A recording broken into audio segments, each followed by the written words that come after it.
السلام عليكم ورحمة الله وبركاته. النحو الواضح الثانوية الجزء الأول. النحو الواضح கிதாபில் இரண்டாம் நிலையான இதன் முதல் பாகம் கண்டு கொண்டிருக்கின்றோம். அல்ஹம்துலில்லாஹ், இதுவரை 162 பாடங்கள் முடிந்து இன்ஷா அல்லாஹ் இன்று 163வது பாடத்தை நாம் துவங்க உள்ளோம். இந்த கிதாபின் மூலம் நாம் பயனடைவதற்கும் அதை மற்றவர்களுக்கு கற்று நாமளும் கற்றுக் கொடுப்பதற்கும் அல்லாஹு தாலா தௌஃபீக் செய்வானாக. ஆமீன். இந்த சேவைகள் எவ்வித தொய்வின்றி தொடர்ந்து நடைபெறுவதற்காக துஆ செய்யுங்கள், இன்னும் ஆதரவு தாருங்கள். நன்மையில் ஒன்று சேர்வோம், முந்திக் கொள்வோம். இந்த சேவைகளை நடத்தி கொண்டு வரும் ரகீப் எஜுகேஷனல் ட்ரஸ்டிற்காக வேண்டி நன்கொடை தர விரும்பினால் இங்கு அக்கௌண்ட் டீடைல்ஸும் கியூஆர் ஸ்கேன் கோடும் கொடுக்கப்பட்டுள்ளது. இந்த தீன் சேவையில் உங்களையும் பங்கேற்றுக் கொள்ளுமாறு கேட்டுக்கொள்ளப்படுகிறது. அல்ஹம்துலில்லாஹ், இலாஃபத் என்ற பொது தலைப்பின் கீழ் 3 பாடங்கள் நாம் பார்த்து இருக்கிறோம். முதலாவது பாடம் இலாஃபத்தே மானவியா வல்லஃப்தியா. இலாஃபத்தே மானவி என்றால் முலாஃபுக்கு இந்த இலாஃபத்தின் மூலம் மாரிஃபாவாகவோ அல்ல ஹாஸாகவோ மாறினால் அது இலாஃபத்தே மானவியா என்றும், இலாஃபத்தே லஃப்லியா என்றால் மாரிஃபாவாகவோ அல்லது ஹாஸாகவோ இந்த இலாஃபத்தின் மூலம் நடக்காது, ஆனால் வார்த்தையில் மாற்றம் வரும். அதனால்தான் வார்த்தை சார்ந்த இலாஃபத் என்று பார்த்தோம். அதே போல இலாஃபத்தே மானவியாவில் முலாஃபு கலீஃப்லாம் வரக்கூடாது என்றும், இலாஃபத்தே லஃப்லியாவில் 4 நிலைமையில் முலாஃபில் அலிஃப்லாம் வரலாம். அந்த முலாஃப் தஸ்னியாவாக இருந்தால், இந்த முலாஃப் ஜம்மு முதக்கர் சாலிமாக இருந்தால், அல்லது அந்த முலாஃப் இலிஹிக்கு அலிஃப்லாம் இருந்தால், அல்லது முலாஃப் இலிஹி ஒரு அலிஃப்லாமின் பக்கம் கொண்டு இணைக்கப்பட்டிருந்தால் இந்த முலாஃபுக்கு அலிஃப்லாம் வரலாம் என்ற விஷயங்களை இந்த முதல் பாடத்தில் நாம் பார்த்தோம். அதேபோல் இரண்டாவது பாடத்தில் நாம் ஒரு முத்தக்கல்லிமுடைய யா, தன்னிலை குறிக்கக்கூடிய ஒரு யாவின் பக்கம் இணைக்கப்பட்ட அந்த முலாஃபுடைய சட்டத்தை பார்த்தோம். அப்ப ஒரு 4 நிலைமையில் கண்டிப்பாக அந்த முத்தக்கல்லிமுடைய யாவுக்கு ஃபதஹ் வர வேண்டும் என்று பார்த்தோம் அல்லவா. அந்த 4 நிலைமைகள் என்ன என்ன? அந்த முலாஃப் மன்கூஸாக இருந்தாலோ, அந்த முலாஃப் மக்சூராக இருந்தாலோ, அந்த முலாஃப் தஸ்னியா முசன்னாவாக இருந்தாலோ, அந்த முலாஃப் ஜம்மு முதக்கர் சாலிமாக இருந்தாலோ, அப்பொழுது முலாஃப் இலேஹி யாவுல் முத்தக்கல்லிமாக இருந்தால் அந்த யாவுக்கு ஃபதஹ் கண்டிப்பாக வர வேண்டும். இந்த 4 நிலைமை தவிர முலாஃப் எப்படி இருந்தாலும் சரி, அந்த முலாஃபுக்கு இந்த யாவுல் முத்தக்கல்லிமனை நாம் சேர்த்து இலாஃபத்தில் எழுதினோம் என்றால் அந்த யாவுல் முத்தக்கல்லிமுக்கு ஃபதஹும் வரலாம், சுக்குனு வைத்தும் படிக்கலாம் என்று நாம் பார்த்தோம். அப்போ அந்த 4 நிலைமைகளில் முலாஃபுடைய கடைசி சுக்குனில் தான் இருக்க வேண்டும். அந்த 4 நிலைமைகள் அல்லாத மற்ற எல்லா நிலைமைகளும் அந்த முலாஃபுடைய கடைசி யாவுக்கு தோதுவாக கசரில் தான் இருக்க வேண்டும் என்பதையும் நாம் இந்த பாடத்தில் நாம் பார்த்தோம் தெளிவாக. அதே போல் இறுதியாக 3வது பாடம் மா யுலாஃபு இலல் ஜும்லத்தி உஜூபன் வ ஜவாசன், அவசியமான முறையிலும் இன்னும் ஆகுமான முறையிலும் ஒரு வாசகத்தின் பக்கம் இணைக்கப்படும் ஒன்று என்பதை 3வது பாடத்தில் பார்த்தோம்.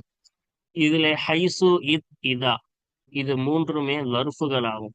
காலத்தையும் இடங்களையும் குறிக்கக்கூடிய சில லர்ஃபுகள் ஆகும். அதை தெளிவாக பாடத்தில் நாம் கண்டோம். இந்த 3மே பின்னாடி ஒரு வாசகத்தின் பக்கம்தான் கண்டிப்பாக இணைக்க வேண்டும். ஒரு தனிப்பட்ட முஃப்ரதான ஒரு தனிப்பட்ட வார்த்தையில் இணையாது, இணைக்கக்கூடாது. அப்போ அவசியமான முறையில் ஒரு வாசகத்தின் பக்கம்தான் இணைக்க வேண்டும் என்பதை பற்றி இந்த பாடத்தில் நாம் பார்த்தோம். இந்த ஹைசு இதா என்ற 3 மட்டும். அதற்கு பிறகு முபஹமான மூடலான ஒரு காலத்தை குறிக்கக்கூடிய ஒரு பெயர் சொல் முலாஃபாக இருந்தால், உதாரணமாக ஹீன், வக்து, இதை போன்று பெயர் சொல் என்னவாக இருந்தால் முலாஃபாக இருந்து அதை ஒரு வார்த்தையின் பக்கமும் நாம் என்ன செய்யலாம், அதை இலாஃபத் செய்யலாம். ஒரு வாசகத்தின் பக்கமும் அந்த ஹீனு வக்து போன்ற முபஹமான காலத்தை குறிக்கக்கூடிய அந்த இஸ்மை ஒரு வாசகத்தின் பக்கம் இலாஃபத் செய்யலாம், ஒரு தனிப்பட்ட வார்த்தையின் மீது இலாஃபத் செய்யலாம். அப்படி இலாஃபத் செய்யும் பொழுது அந்த மூடலான குறிக்கக்கூடிய அந்த வக்து ஹீனு போன்ற அந்த பெயர் சொல்லுக்கு நம்ம ஏராபும் வழங்கலாம். முன்னாடி ஆம்பளை கவனித்து ஏராபும் வழங்கலாம், அதுக்கு ஃபத்தஹின் மீது முக்னியாவும் படிக்கலாம் என்றதை எல்லாம் நாம் பார்த்தோம். ஆக இந்த 3 பாடங்களுக்கான மொத்த பயிற்சிகளையும் தான் இப்பொழுது பார்க்க போகிறோம். கிட்டத்தட்ட 3 பாடங்கள் நம்ம பார்த்து விட்டோம். அதற்கு சேர்த்து கிட்டத்தட்ட 15 பயிற்சிகள் நம்மளுக்கு மொத்தமாக கொடுத்துள்ளார்கள். ஆகவே இந்த மூன்றையும் கருத்தில் கொண்டு இந்த மூன்றையும் நாம் மறக்காமல் இருந்தால்தான் பயிற்சி இலகுவாக முடியும். வாருங்கள், இப்பொழுது நாம் ஒவ்வொரு பயிற்சியாக காண இருக்கிறோம். வாருங்கள், தொடர்ந்து பயிற்சிகளை காண்போமா? கடந்த பாடத்தில் நாம் ஏராப் பயிற்சியின் எடுத்துக்காட்டு மட்டும் பார்த்தோம். இப்பொழுது அந்த ஏராப் பயிற்சியை தொடர்ந்து காணப்போகிறோம். வாருங்கள். முதலில் எடுத்துக்காட்டு குடுப்பார்கள். அதுக்கப்புறம் தானே பயிற்சி குடுப்பாங்க. நம்ம கடந்த பாடத்திலேயே எடுத்துக்காட்டை பார்த்து விட்டோம். இப்பொழுது வாருங்கள், நம்முடைய பயிற்சியிலிருந்து நாம் பாடத்தை இந்த பயிற்சியை நாம் ஆரம்பிப்போம். வாருங்கள். பாருங்க. பா அரிபில் அம்சிலத்தல் ஆத்தியத்தை பின்வரக்கூடிய உதாரணங்களுக்கு ஏராப் வழங்கு. இப்ப 4 விஷயங்கள். அதோட ஏராப் தான் இப்ப பார்க்க போறோம். முதலாவது பாருங்க. முஹ்மிலு வாஜிபிஹிம் மலூமூன. அப்ப தங்கள் கடமையை அலட்சியம் செய்யக்கூடியவர்கள் மலூமூன கண்டிக்கப்படுபவர்களாக, ஏசப்படுபவர்களாக இருக்கிறார்கள். இரண்டாவது ரெண்டாவது என்ன சொல்றது? ஃபாலன் நீலு அலா ஹீனி இஸ்னா, இல்லாட்டி அலா ஹீன இஸ்னா, ரெண்டுமே படிக்கலாம். சரிங்களா? அப்ப நைல் நதி நிரம்பி வழிந்தது. அலா ஹீனி இல்லாட்டி ஹீன இஸ்னா, நாங்கள் நம்பிக்கை நிராசை அடைந்த சமயத்தில் நைல் நதி நிரம்பி வழிந்தது. மூணாவது, அந்த யும்னா யல்லதி அப்திஷு பிஹா, நீ என்னுடைய பலமாவாய், அல்லதி என்னுடைய வலது கை அப்படின்னு அர்த்தம். சரியா? யும்னானா என்னது? என்னுடைய வலது கரமாவாய். இல்லத்தி எத்தகைய வலது கரம்? அபுதிஷு பிஹா, அந்த வலது கரத்தை கொண்டு நான் என்ன செய்வேன்? பலம் கொள்வேனே, அத்தகைய என்னுடைய வலது கரமாக இருக்கிறாய். சரியா? அடுத்து பாருங்க. நாலாவது, இஜ்லிஸ் ஹைசு அரத்த. இஜ்லிஸ் ஹைசு அரத்த, நீ நாடும் இடத்தில் அமரு. 4 உதாரணம் பார்த்தாச்சா? வாருங்கள், இதனுடைய யாரா பழங்க சொன்னாங்களே, இப்ப அதோடைய யாராப்ப பார்ப்போமா? இப்போ 14வது பயிற்சி பாருங்க. அதோடைய இது பாருங்க. ஃபர்ஸ்ட் என்னது? முஹ்மிலூன் படிச்சோம்ல. முஹ்மில் என்பது முபுத்ததஉன்.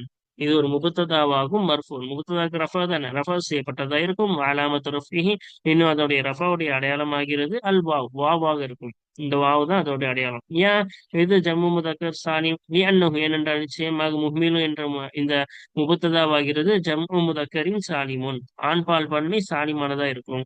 ஆண்பால் சாலிம்னா என்னது? ஒரு முஃப்ரதில் இருந்து வன்மை எடுக்கும் பொழுது அந்த முஃப்ரத் எந்த மாற்றமும் இல்லாமல் கடைசியில் மட்டும் வாவ்னூன் சேர்ந்தால் அது ஜம்மு முதக்கர் சாலிம். இப்போ முஹ்மிலூனன்னு இருக்கும். இப்போ வாவ்னூன் கடைசியில மட்டும் தான் மாற்றம் வந்திருக்கு. இதுக்கு நம்ம ரஃபோடைய அடையாளமா வாவ் தானே கொடுப்போம். அந்த வாவ் தான் இது. நூன் இலாஃபத்தின் சமயமாக, அது காரணமாக அந்த நூன் விழுந்து விட்டது. சரியா? இப்போ ஹுதிஃபத்தின் நூனு, நூன் போக்கப்பட்டது. இலாஃபத்தி, இலாஃபத்தின் காரணமாக போக்கப்பட்டது.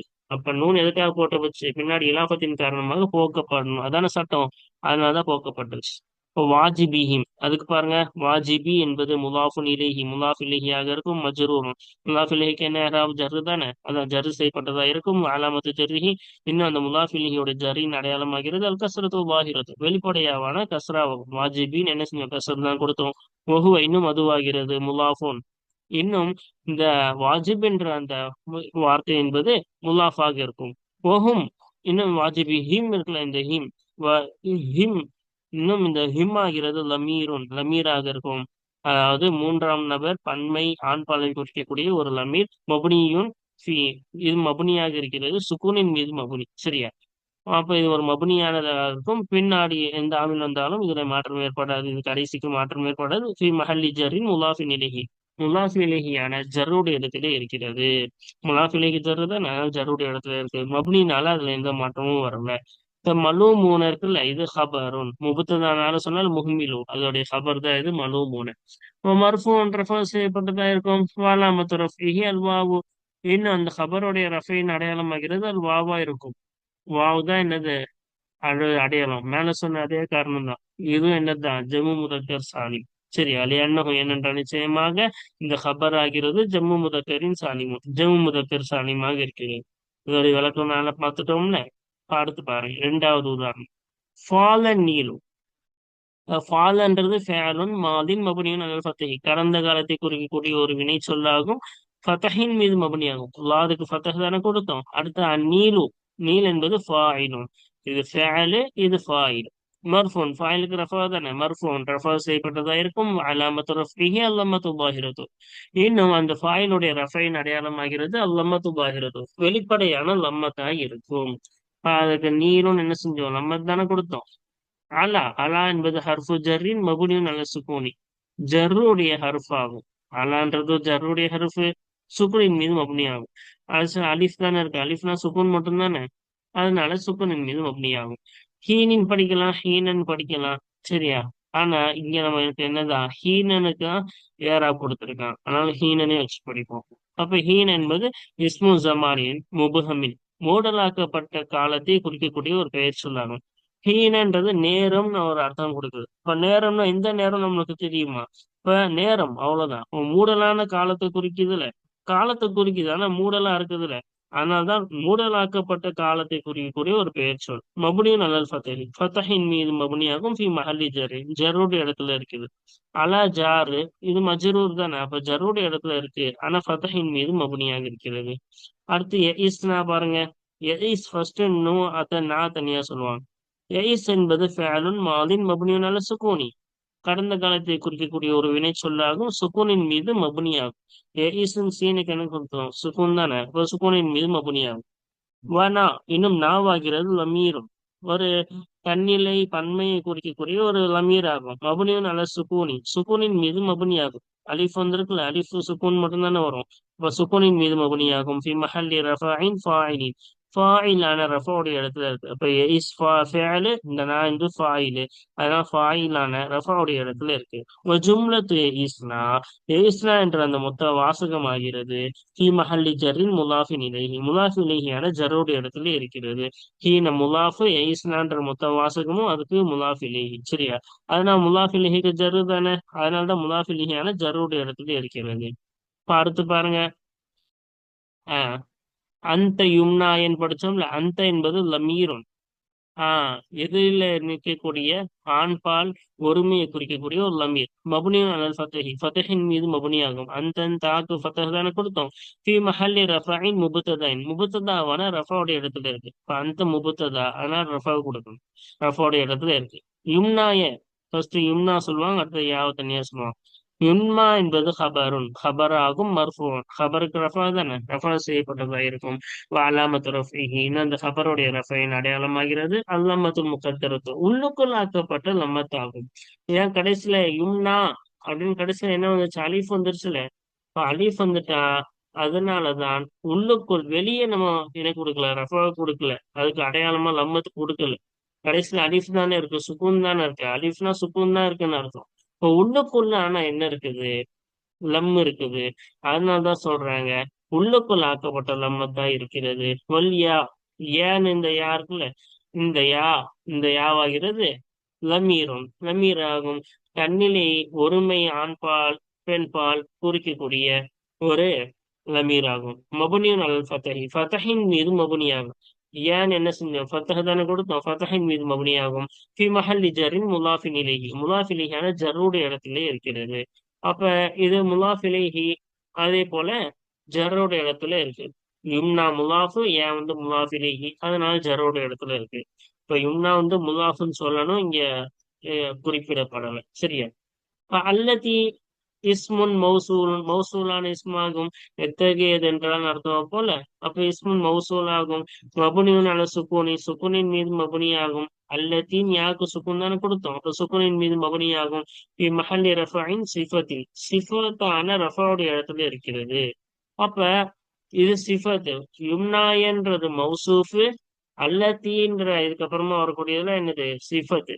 சிஃபத்து பின்தொடரும், ஏராபில் பின்தொடரும். அப்ப யும்னான்றது ரஃபா கொடுத்தோம், ஹபரின் அடிப்படையில் ரஃபா கொடுத்தோம். அதுக்கு சிஃபத்தா வந்ததுனால இதுக்கும் என்னதான் ரஃபா தான் வரும். சரியா? அதான் சொல்றாங்க, ரஃபா சிஃபத் என்பதனால், ஒரு தன்மையை குறிப்பதனால், தன்மையை குறிக்கக்கூடிய ரஃபாவுடைய இடத்துல இருக்கிறது. அடுத்து அபுத்திஷு என்பது ஃபேலுன் முலாரியுன், ஆஹ் முலாரியான ஃபேல் ஆகும். வருங்காலத்தை நிகழ்காலத்தை குறிக்கக்கூடிய ஒரு பெயர் சொல்லா, வினை சொல்லாகும். மர்ஃபூன், அப்ப ரஃபா செய்யப்பட்டதா இருக்கும். ஏன் அதுக்கு முன்னாடி நசபு செய்யக்கூடிய ஜஸ்மு செய்யக்கூடிய எந்த ஆமிலும் இல்லை, அதனால ரஃபா செய்யப்பட்டதா இருக்கும். வாலாமத்து ரஃபஹி, இன்னும் அந்த முலாரியான ஃபேலுடைய ரஃபைன் அடையாளமாகிறது அல்லமத்து பாகிறது, வெளிப்படையாவான லம்மத்தாகும். லம்மத் தானே கொடுத்தோம். கல்ஃபாயில் இன்னும் ஃபாயில் ஆகிறது லமீரும் முஸ்தகிரும், உள்ளுக்குள் மறைந்திருக்கக்கூடிய லமீர் ஆகும். ஃபாயில் உள்ளுக்குள்ள மறைந்திருக்குது. தக்தீருஹு, அந்த லமீருடைய உள்ரங்கமாகிறது அன. அன என்றது உள்ள மறைஞ்சிருக்குது. சரியா? அடுத்து பிஹா பாருங்க. அல்பா, இந்த பா இருக்குல்ல, ஹர்ஃபு ஜர்ரின், ஜர்ருடைய ஹர்ஃப் ஆகும். பின்னாடி மஜ்ரூரு. சரியா? வல்ஹா, இன்னும் இந்த ஹா இருக்கிறதுல இந்த ஹா ஆகிறது லமீரோன். அப்ப இது ஒரு லமீர் ஆகும். மபுனியும் அல்ல சுக்கூனி, சுக்கூனின் மீது மபுனி ஆகும். ஹான் கடைசியில என்ன வந்துச்சு? அலிஃப் வந்துச்சுல்ல. அப்ப அந்த அலிஃப் என்பது, அலிஃப் இருந்தாலும் அதுக்கு சுக்கூன் மட்டும்தானே வரும், அதனால சுக்கரின் மீது மபுனி. இந்த ஹா, இந்த லமீர் நாங்கள்ல எதை பார்த்து மீளுது? யும்னா. அல்லத்தின்ற மௌசூமை பார்த்து இந்த ஹா மீளுது. சரியா? இது சிலால லமீர் வரணும், அது எதை பார்த்து மீளுது? இந்த மௌசூலை பார்த்து மீளுது. சரியா? அப்ப ஃபி மஹல்லி ஜரின், ஜருடைய இடத்திலே இருக்கிறது. ஏன் பா ஜாரு, ஹா வந்து மஜ்ரூர்ல, அதனால ஜருடைய இடத்துல இருக்குது. ஜும்லத்து அபுத்திசு பிஹா என்ற மொத்த வாசகமாகிறது. அபுத்திசு பிஹா என்ற மொத்த வாசகமாகிறது சீலத்துல் மௌசூலி, மௌசூலுடைய சிலாவாகும். அப்ப அல்லத்தி மௌசூல், அதுக்கு பின்னாடி சிலா வரணும்ல. இந்த மொத்த வாசகமும் அதோடைய சிலா. லா மஹல்ல லஹா மினல் ஏராபி, ஏராபிலிருந்து சிலாவுக்கு என்று எந்த ஒரு இடமும் இல்லை. ரஃபாவோ ஜர்ரோ நசபோ ஜஸ்முன் எந்த இடமும் அதுக்கு இல்லை. ஓகேவா? இப்ப இது முடிஞ்சிருச்சா? வாருங்கள் இறுதியானது பார்ப்போம். இஜ்லிஸ் ஹைஸ்வாரத்துனால, இப்ப இஜ்லிஸ் என்பது ஃபேலு அம்ரின், கட்டளைக்குரிய ஒரு வினைச்சொல்லாகும். மபுனியும் அல்ல சுக்கூனி, சுக்குனின் மீது மபுனியாகும். சீனுக்கு சுக்குன் தானே கொடுத்தோம். வல் ஃபாயிலும், இன்னும் ஃபாயில் ஆகிறது. லமீரும் முஸ்ததீரும், மறைந்திருக்கக்கூடிய ஒரு லமீர் ஆகும், உள்ளுக்குள்ள மறைந்திருக்கிறது.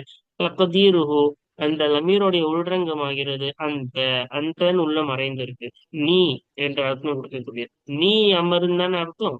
இந்த அந்த உள்ளுக்குள்ள மறைந்திருக்கு.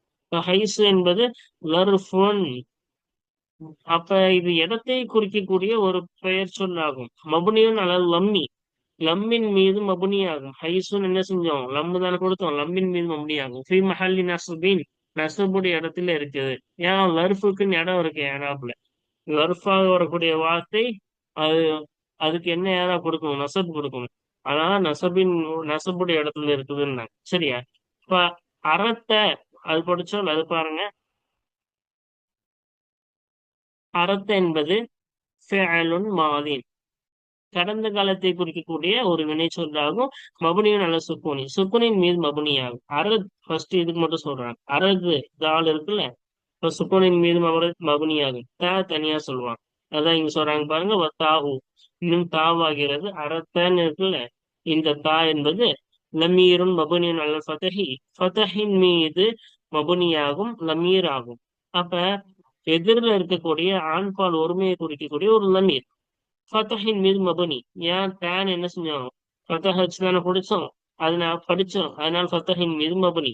ஃபி மஹல்லி ரஃபஇன் ஃபாயிலின், ஃபாயிலான ரஃபோட இடத்துல இருக்குது. இப்போ அரத் என்பது ஃபேலு, தே என்பது ஃபாயிலு. ஃபாயிலுக்கு ரஃப, அதனால ரஃபோட இடத்துல இருக்கிறது. அது மபுனி என்பதனால் அதுல எந்த மாற்றமும் ஏற்படாது. ஜும்லத்து அரத்த, அரத்த என்ற ஜும்லா இந்த வாசகமாகிறது. ஃபி மஹல்லி ஜர்ரின் முலாஃபின் இலைஹி, முலாஃப் இலைஹியான ஜர்ருடைய இடத்துல இருக்கு. ஹைசு முலாஃபு, அரத்த என்பது முலாஃபிலிஹி, முலாஃபிலிஹிக்கு ஜர்ரு கொடுக்கணும், அதனாலதான் ஜர்ருடைய இடத்துல இருக்கிறது. அல்ஹம்துலில்லாஹ், இதோட 14 பாடங்கள், 14 பயிற்சிகள் நாம் முடித்து விட்டோம். வாருங்கள் இப்பொழுது இந்த கிதாபின் புத்தகத்தின் இறுதி பயிற்சியை இப்பொழுது பார்க்க போகிறோம்.